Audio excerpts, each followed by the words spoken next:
Hi, I'm Erica at the Hearing Doctor, and we're going to go over how to pair your hearing aids to your phone for phone calls, any sort of music or audio streaming, videos that you like to watch on your phone.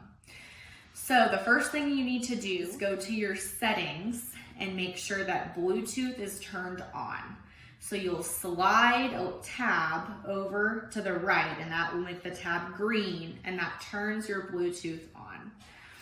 Then you're gonna have your charger handy right here, and you'll put the hearing aids down in the charger and take them out, just like that. So put them down in the charger and then take them straight out. That puts your hearing aids into pairing mode, Bluetooth pairing mode.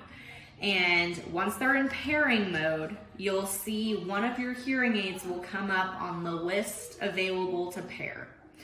Normally it's going to be your right one, so it will say R hearing aid. You'll click that, and that automatically connects to your right hearing aid.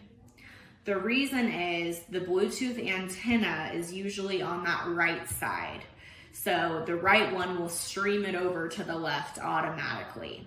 So don't be confused if you only see one. It'll direct connect to one device and then stream it over to the other. So once that's done, you'll go back into your settings, and then you're going to go to accessibility, and then you're going to scroll all the way down to touch, and then you're going to scroll down to call audio routing, and you want to switch it from automatic to Bluetooth headset, and that sends all of your phone calls and music to the hearing aids. Now if you want to switch it off of that, let's say you wanted to watch a video with your spouse or your grandkids or anyone else, you would switch it from Bluetooth headset to automatic, and that sends everything back to the phone.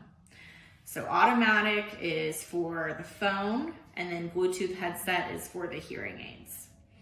And then you'll be able to listen to music and do phone calls and everything from your hearing aids once that's all connected.